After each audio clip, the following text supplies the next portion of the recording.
Bien. Eh bien, écoutez, la fête va commencer. Elle va commencer tout simplement par un exposé de nature générale, le rapport du général que va nous faire, à titre d'introduction, maintenant le professeur Le Goff. Je ne le présenterai pas. Il est dans son université. Vous le connaissez tous. Et je lui donne la parole. Je vous remercie, Monsieur le Président. En tant que directeur de l'Institut du droit public et de la science politique, je voudrais commencer par remercier tous les partenaires qui nous ont permis d'organiser cette manifestation. L'IDPSP, bien sûr, mais aussi la Société française pour le droit international, l'Université Rennes 1 et la Faculté de droit, Rennes Métropole, la CASDEN, la MGEN, les cabinets Foléag et Béatrice Trigeot, ainsi que l'ENS Rennes. Chacun, dans la mesure de ses moyens, a pu apporter un soutien financier sans lequel rien n'aurait été possible. Je tiens aussi à remercier particulièrement Isabelle Claire pour le travail considérable qu'elle a effectué, ainsi que Philippine Miozet, qui lui a été d'un très précieux secours. Je remercie également tous les doctorants et tous les étudiants qui ont manifesté donc une très grande disponibilité. Et grâce à ce soutien, Thibaut Fleury-Graff et moi-même avons pu sereinement organiser cette manifestation.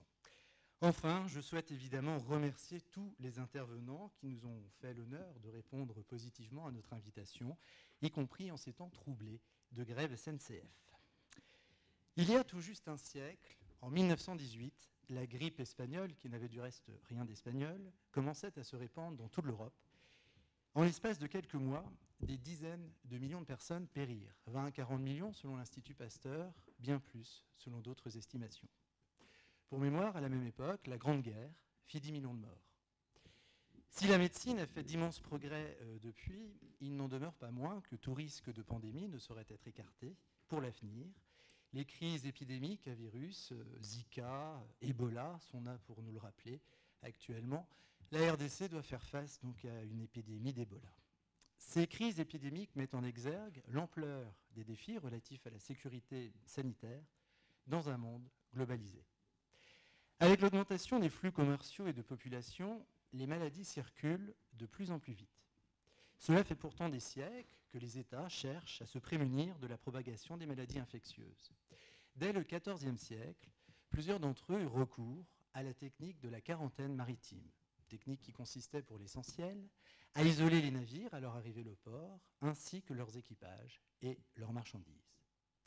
Peu fait à l'époque de l'étiologie et du mode de propagation de ces maladies, les États cherchaient à protéger leur territoire en établissant des contrôles policiers, sanitaires, douaniers, des contrôles stricts à leurs frontières. Ces mesures, dont l'efficacité était loin d'être avérée, avaient pour conséquence négative d'entraver le commerce international. C'est pourquoi, au milieu du XIXe siècle, les États européens décidèrent de se doter de règles communes. Celles-ci devaient tout à la fois assurer la défense de l'Europe contre les maladies d'origine exotique, tout en évitant de nuire exagérément à la circulation des personnes et des marchandises. La première conférence sanitaire internationale fut ainsi organisée à Paris en 1851. Regroupant médecins et diplomates, cette conférence visait à uniformiser les pratiques étatiques en matière de quarantaine. Elle donna lieu à l'adoption d'une convention portant sur le choléra, la peste et la fièvre jaune, convention qui n'entra toutefois pas en vigueur, faute de ratification nécessaire. Il n'en demeure pas moins que la conférence de Paris a permis de lancer un cycle de négociations. Plusieurs autres conférences suivront par la suite. Il faudra attendre 1892 et la conférence de Venise pour que soit adoptée une nouvelle convention qui, cette fois, entrera en vigueur. Limitée dans son champ d'application, cette première convention sanitaire internationale sera complétée par d'autres, à l'instar de celle de 1903 sur la peste et le choléra. C'est également à cette époque que sont instituées les premières organisations internationales chargées des questions de santé publique, à savoir le Bureau sanitaire international en 1902, l'Office international d'hygiène publique en 1907, ou bien encore l'Organisation d'hygiène de la Société des Nations en 1923. Lorsque s'ouvrit en avril 1945 la conférence des Nations Unies pour l'Organisation internationale, il n'avait pas été envisagé d'inclure la santé parmi les domaines d'activité définis par la future charte des Nations Unies. Des dispositions y furent néanmoins incluses sur proposition de la délégation du Brésil. Il fut également décidé de convoquer une conférence pour l'établissement d'une organisation internationale de la santé. Cette conférence se déroula en 1946 à New York et se solda par l'adoption de la Constitution de l'Organisation mondiale de la santé. Ce traité est entré officiellement en vigueur il y a tout juste 70 ans, le 7 avril 1948. L'OMS est une institution spécialisée des Nations Unies qui s'est vue confier la lourde tâche par son traité constitutif d'amener tous les peuples au niveau de santé le plus élevé possible. C'est un changement radical de perspective par rapport aux autres organisations internationales précédentes. En effet, les autres organisations avaient principalement pour fonction d'établir, si vous me passez l'expression, une sorte de cordon sanitaire autour des nations développées. Une définition élargie de la santé humaine, est par ailleurs adoptée. La constitution de l'OMS la définit en effet comme un état de complet bien-être physique, mental et social. Elle n'est ainsi pas limitée à l'absence de maladie ou d'infirmité. Au sens de la constitution de l'OMS, la santé est un état général de bien-être auquel tout concourt. La qualité des soins, bien sûr, mais aussi la situation politique, économique, sociale ou bien encore environnementale. Ainsi, au regard de ce rapide panorama historique, il apparaît que la santé est une question dont le droit international s'est saisi depuis déjà fort longtemps. Elle en constitue même une branche, le droit international de la santé. Pour autant, aussi étrange que cela puisse paraître, la doctrine juridique francophone, dans sa majorité, non pas dans sa globalité, a marqué un relatif désintérêt pour ces questions, contrairement du reste à la doctrine anglophone, et en particulier à la doctrine anglophone, on va dire, depuis la fin des années 90. Ce relatif désintérêt est d'autant plus surprenant que, comme nous aurons l'occasion de le voir donc, au cours de ces 2 journées, les enjeux sont légion. Aujourd'hui, pour de multiples raisons, près d'1 milliard de personnes n'a pas accès aux services de santé de base. Pour remédier à cette situation, l'agenda 2030 a défini la couverture santé universelle comme une priorité. C'est l'un des 17 objectifs de développement durable. Par ailleurs, la demande de santé à l'échelle mondiale ne cesse de progresser, notamment en raison de l'allongement de l'espérance de vie, ainsi que de l'amélioration du niveau de vie, en particulier dans les économies émergentes. Il en résulte que les échanges mondiaux dans le secteur sanitaire et médical devraient connaître une forte augmentation dans les décennies à venir. Dans un autre registre, les biotechnologies et les technologies de l'e-santé ouvrent de nouvelles perspectives pour la santé mondiale. Les mouvements de population, quant à eux, constituent, comme a pu assez récemment le relever l'OMS, un véritable défi pour les systèmes de santé. Bien d'autres exemples auraient pu être cités, comme le bioterrorisme ou encore la bioéthique. En dépit de ces nombreux enjeux, le droit international de la santé peine à s'affirmer, et ce, sans doute, parce que c'est une matière profondément fragmentée. En particulier, force est de constater que dans l'ordre juridique international, la santé est une question dont de multiples acteurs se sont saisis, et c'est sur cet aspect que je souhaiterais donc axer les quelques minutes qui me restent. Je voudrais donc d'abord identifier les acteurs du droit international de la santé et ensuite m'interroger sur les causes de cette profonde dispersion. Concernant les acteurs, il faut sans grande surprise mentionner les États. La santé est un domaine qui est au cœur de la souveraineté. Comme le précise le préambule de la Constitution de l'OMS, les gouvernements ont la responsabilité de la santé de leur peuple. Les États sont amenés tout à la fois à définir des politiques de santé et à les mettre en œuvre dans leur ordre juridique. Cependant, comme on le sait, les crises sanitaires ignorent les frontières.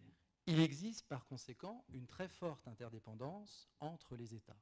Interdépendance qui ne peut que les contraindre à coopérer, notamment par le biais des organisations internationales. Si l'OMS est la seule organisation internationale à objet sanitaire, c'est loin d'être la seule à exercer des compétences en ce domaine.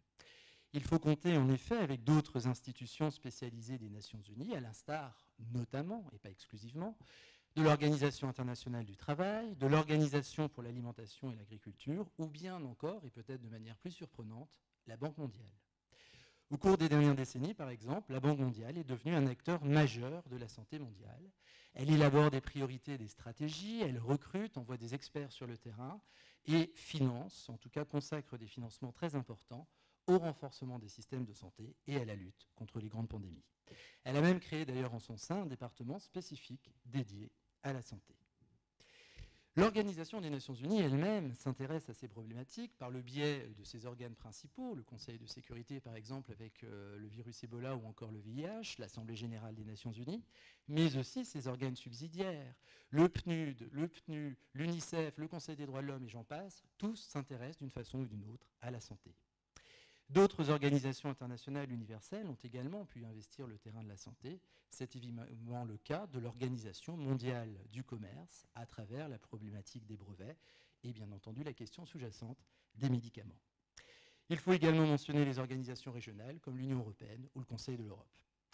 La santé est par ailleurs une question qui est désormais inscrite à l'agenda des différents G, G7, G20, le G7, le G8 depuis un certain temps déjà, un peu plus récemment pour le G20. Autre acteur de premier plan dont il sera question, les partenariats publics-privés. Ceux-ci, à l'instar du Gavi, ont très largement prospéré dans le domaine de la santé au cours des dernières années. Les fondations philanthropiques à l'image de la Fondation Rockefeller ou bien encore Bill et Melinda Gates sont également des acteurs majeurs de la santé mondiale. Le panorama ne serait évidemment pas complet s'il n'était pas fait mention des sociétés transnationales et donc principalement des laboratoires pharmaceutiques, du Forum économique mondial, des organisations non gouvernementales ou bien encore de la société civile. Cet inventaire à la Prévert était peut-être fastidieux à écouter, mais très certainement inévitable pour bien comprendre que l'univers de la santé publique est, selon les termes de l'ancienne directrice de l'OMS, Margaret Chan, surpeuplé. Ce qui amène inévitablement à se poser la question de savoir pourquoi. Qu'est-ce qui justifie aujourd'hui que dans l'ordre juridique international, la santé est traitée par une myriade d'acteurs? Cette très grande dispersion s'explique de mon point de vue tout à la fois par des raisons qui sont propres à l'OMS et d'autres qui sont propres à la santé elle-même. En ce qui concerne l'OMS, au terme de l'article 2A de sa charte constitutive, l'OMS doit agir en tant qu'autorité directrice et coordinatrice dans le domaine de la santé des travaux ayant un caractère international. Ainsi, manifestement, les fondateurs de l'OMS avaient souhaité placer cette organisation au cœur du dispositif institutionnel international en charge des questions de santé. En pratique, cependant, l'OMS, qui compte pourtant 194 membres, n'est jamais parvenue à s'imposer, si ce n'est comme l'unique organisation référente en matière de santé, au moins en tant que chef de file. C'est aujourd'hui un acteur, certes, un acteur important, mais c'est un acteur parmi d'autres. Pourquoi ? Tout d'abord, et sans empiéter sur ce qui sera dit l'an d'après-midi, il faut admettre que l'OMS, qui est dotée par sa charte constitutive d'importantes compétences normatives, ne les a utilisées qu'avec une extrême parcimonie. L'OMS a ainsi adopté une convention cadre sur la lutte anti-tabac, un règlement sanitaire international qui a été modifié pour la dernière fois en 2005, et 2 codes pris en application de l'article 23 de sa Constitution. Cette attitude contraste singulièrement avec d'autres organisations internationales qui n'ont pas éprouvé une telle inhibition et ont pu faire un très large usage de leurs compétences normatives dans leurs domaines respectifs. Je pense par exemple à l'OIT, à la FAO ou bien encore à l'UNESCO. Pour l'OMS, 2 explications peuvent sans doute être avancées. La première est que l'OMS est composée principalement de médecins et d'experts en santé publique. Les juristes y sont très largement minoritaires. L'OMS n'a dès lors que prêté peu d'attention au droit et a préféré privilégier sa fonction d'assistance. Ce choix a eu pour conséquence de laisser le champ libre à d'autres. La seconde tient sans doute au poids des lobbies. En 1981, l'OMS, envers et contre tout, est parvenue à adopter un code international de commercialisation des substituts de lait maternel. L'adoption de ce texte donna lieu à un conflit très vif avec l'industrie agroalimentaire. Le conflit fut tellement virulent que cela dissuada le directeur général de l'époque de mettre en œuvre une résolution de l'Assemblée mondiale de la santé de 1978, résolution qui préconisait d'élaborer un code de pratique commerciale concernant la réduction des prix des produits pharmaceutiques. Après s'être frotté à l'industrie agroalimentaire, celui-ci n'a pas voulu se lancer dans un nouveau combat, cette fois contre l'industrie pharmaceutique. De la même façon, les négociations qui ont abouti à la Convention cadre anti-tabac ont donné lieu à de nombreuses confrontations, ouvertes ou cachées, avec l'industrie du tabac. Autrement dit, l'OMS doit faire face aux intérêts commerciaux des puissantes industries qui sont en outre soutenues par leur gouvernement. Ces puissantes industries défendent l'autoréglementation volontaire. Ensuite, toujours pour expliquer cette forme de marginalisation de l'OMS, il faut préciser que ce n'est pas une organisation de terrain, en ce sens qu'elle ne prodigue pas de soins. Ce rôle est en principe assuré par d'autres, notamment les États et ou les organisations non gouvernementales. Par ailleurs, l'OMS connaît de très graves difficultés budgétaires. Son budget pour l'exercice 2018-2019, donc biennal, est d'environ 4,4 milliards de dollars, ce qui correspond en gros à un quart du budget assistance publique hôpitaux de Paris. Elle est donc contrainte de chercher des financements extérieurs, d'où le recours très large aux partenariats publics-privés et aux fondations philanthropiques. La fondation Gates, par exemple, est aujourd'hui le deuxième contributeur au budget de l'Organisation des Nations Unies, juste derrière les États-Unis. Ce qui n'est évidemment pas sans soulever certaines inquiétudes, ne serait-ce tout simplement parce qu'elle peut influencer les priorités de l'organisation. De manière générale, ces différentes sources de financement extérieur peuvent présenter des risques sur l'indépendance de l'institution et sur la façon dont elle est perçue. De plus, elles peuvent générer un certain nombre de conflits d'intérêts. L'ouverture au secteur commercial privé suscite ainsi de nombreuses craintes. Enfin, de nombreuses critiques ont pu être formulées à l'égard de l'OMS. Elle est accusée de manquer d'efficacité. D'aucuns ont par exemple largement reproché à l'OMS sa mauvaise gestion de l'épidémie d'Ebola. Cette inefficacité, supposée ou avérée, n'est pas sans conséquence. Elle a pu par exemple conduire à l'institution de nouveaux acteurs. Si l'ONU-SIDA a en effet vu le jour, c'est parce que l'OMS a été jugée incapable d'adopter une approche transversale pour lutter contre le VIH. C'est un véritable désaveu. L'OMS a été aussi très critiquée dans la gestion de la crise H1N1 en 2009-2010. Elle fut accusée d'avoir exagéré la menace sous l'influence des laboratoires pharmaceutiques, ce qui a conduit ses États membres à acheter bien plus de vaccins que nécessaire.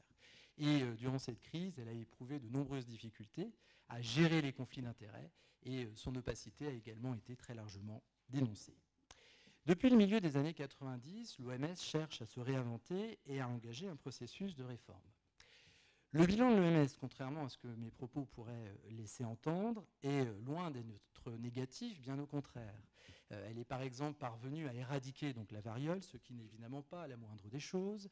Son rôle demeure essentiel s'agissant de la standardisation des normes et des procédures. Simplement, ce que je voulais mettre en exergue à travers ces quelques propos est que l'OMS demeure une organisation technique qui n'a pas su ou qui n'a pas voulu s'imposer comme chef de file de la santé mondiale et qui se retrouve aujourd'hui concurrencée de toutes parts. Mais pouvait-il en aller autrement? Et j'en viens à ma seconde explication. La santé est une question indiscutablement transversale dans la mesure où tout ou presque peut avoir des incidences, bonnes ou mauvaises, pour la santé. Dans la définition qu'elle donne de l'environnement, par exemple, la Cour internationale de justice intègre la santé. Si le droit international de la santé peine à s'affirmer en tant que tel, c'est que la santé est au carrefour des différentes branches du droit international. Aucun colloque de la SFDI n'a jusqu'alors été spécifiquement consacré à la santé. C'est vrai.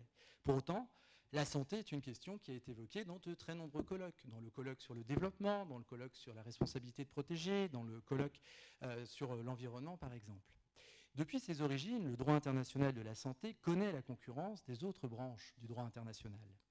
Lorsque furent mises en place les premières conférences sanitaires internationales, le droit international humanitaire voyait parallèlement le jour. La santé est une question que ce droit a immédiatement intégrée à travers la problématique de l'accès aux soins en temps de conflit armé. L'OIT se voit dotée de compétences explicites dans ce domaine. Elle a adopté plus de 40 conventions et recommandations sur la sécurité et la santé au travail. De la même façon, la santé est un sujet dont plusieurs organes de protection des droits de l'homme se sont saisis, à l'image du Conseil des droits de l'homme, de la Cour européenne des droits de l'homme, du Comité des droits économiques, sociaux et culturels. La santé est aussi une question qui est envisagée dans le droit de l'OMC, dans le droit de la propriété intellectuelle, dans le droit de la mer, ou bien encore, et j'en passe, dans le droit international pénal. À travers ces quelques illustrations, il apparaît que la santé est véritablement un enjeu intersectoriel, d'où sans doute la nécessité d'en promouvoir une approche globale. Cette évolution est largement perceptible dans la doctrine anglophone, dont les études portent moins sur le droit international de la santé aujourd'hui que sur le Global Health Law, autrement dit le droit de la santé mondiale. Il y a quelques décennies, le professeur Bélanger avait pu parler de diaspora des règles du droit international de la santé. Ce constat demeure d'actualité. La multiplicité des acteurs a donné lieu à un foisonnement de normes. Le temps n'est-il pas venu de mettre de l'ordre dans ce désordre normatif et d'adopter une convention cadre dans le domaine de la santé mondiale? C'est une question qui agite la doctrine anglophone depuis bientôt une dizaine d'années et qui a reçu le soutien de l'ancien secrétaire général des Nations Unies, Ban Ki-moon, ainsi que de celui de l'actuel directeur exécutif de l'ONU-SIDA, Michel Sidibé. L'objectif premier de cette convention serait de concrétiser véritablement le droit à la santé en faisant en sorte de lutter contre les très grandes disparités qui existent entre les États et au sein des États. Cette convention intégrerait de nombreuses problématiques telles que le droit à la santé, les questions de financement ou bien encore les procédures de suivi pour faire en sorte que les États respectent leurs obligations. Bien entendu, pour que cette convention devienne réalité, encore conviendra-t-il de lever de nombreux obstacles, à commencer par l'opposition du secteur industriel, pharmaceutique et agroalimentaire, mais pas seulement, ainsi que les réticences des États. En attendant, l'idée suit son cours. Le 10 décembre 2017 a été établie sous forme d'ONG l'Alliance de la Convention cadre sur la santé mondiale, dont l'objectif est de promouvoir, à plus ou moins brève échéance, l'adoption d'un tel texte. Je vous remercie.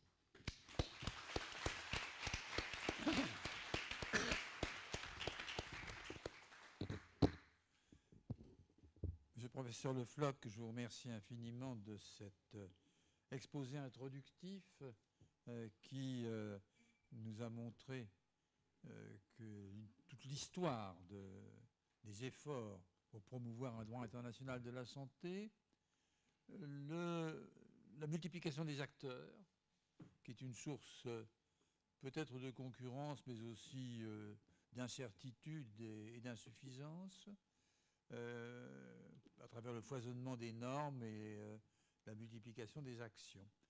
Je crois que ces propos généraux vont être immédiatement illustrés par les propos qui vont suivre, puisque nous allons avoir successivement 3 exposés qui constituent des perspectives particulières sur le droit international et la santé. Le premier, en ce qui concerne les droits de l'homme, les droits humains aujourd'hui.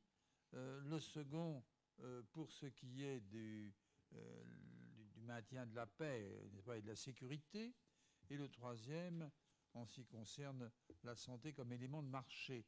Il s'agit donc de 3 perspectives très différentes, mais complémentaires.